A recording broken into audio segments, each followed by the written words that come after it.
नमस्कार मित्रों, मैं प्रियंका स्वागत करती हूँ आपका जीवन और आध्यात्म में। मित्रों, क्या आप जानते हैं कि माता लक्ष्मी ने भगवान विष्णु का वरण क्यों किया था?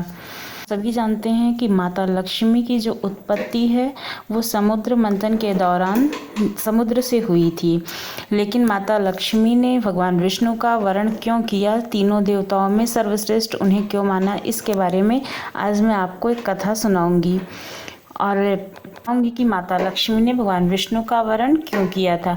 क्योंकि उनमें तप और ज्ञान तो थे ही, वे क्रोध और काम को जीत चुके थे। वे त्यागी नहीं थे किंतु अनासक्त हैं।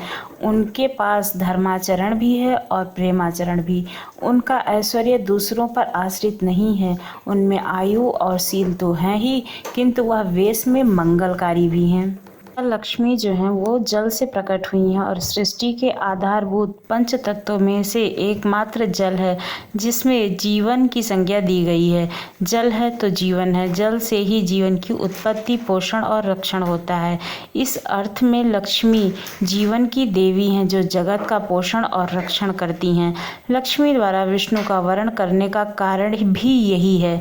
दोनों जगत के पालक दंपति हैं और दोनों की सागर में संगति है। देवी सागर से उत्कृष्ट हुई हैं और भगवान विष्णु श्री हरि क्षीर सागर रूपी नीर में ही निवास करते हैं। इस प्रकार दोनों जो हैं वो जल रूपी जीवन से जुड़कर प्राणी मात्र को जीवन ज्योति में जगमगाया करते हैं।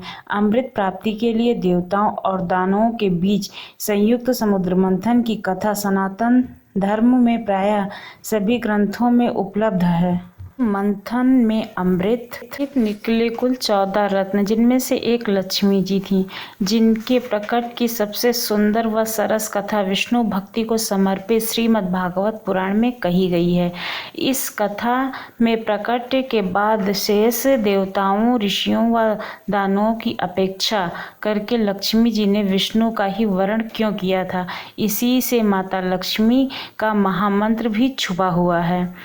भागवत के 8वें स्कंध की कथा के अनुसार समुद्र मंथन में सबसे पहले हलाहल विष निकाला गया और अंत में अमृत। संकेत है कि हर कार्य में अंतिम में लक्ष्य की प्राप्ति से पहले प्रारंभ में असफलता का विष भी मिलता है।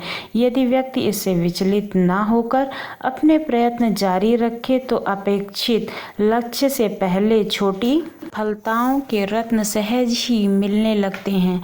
इसी अर्थ में विष के बाद क्रमशः कामधेनु, उच्चाश्रव, अश्व, ऐरावत हाथी, कौस्तुभ मणि, कल्प वृक्ष और अप्सराएं निकली। ये प्रतीत हो रहा था कि जल ही समस्त कामनाओं की पूर्ति करता है। कामधेनु और कल्प वृक्ष इसी के उदाहरण हैं। जीवन की गति और जीवन का वैभव ही जल से ही है। अश्व और गज का प्रकट इसी के प्रतीक हैं। आप अर्थात जल के रस में निर्मित होने के कारण ही अप्सराओं का सौंदर्य अनुपम है। इसलिए जल से ही जगत की सुंदरता है। मणि जल के रत्नदाता होने का प्रतीक है, इसलिए सागर का एक नाम रत्नाकर भी है।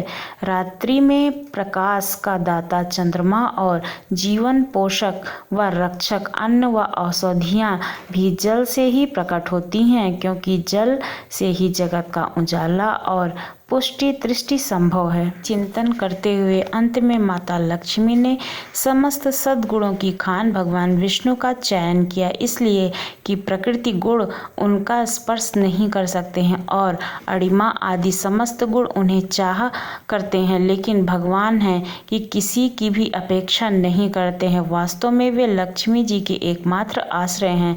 अतः लक्ष्मी जी ने उनके गले में कमल पुष्पों की माला डाल दी और प्रेम पूर्वक चितवन के साथ उनके हृदय स्थल को देखती हुई उनके निकट खड़ी हो गई। यह दृश्य देखकर चारों ओर उत्सव मनाया जाने लगा और जयकारों से तीनों लोग गूंज उठे। इस तरह माता लक्ष्मी ने भगवान विष्णु का चयन करते हुए उनके गले में वरमाला डाल दी।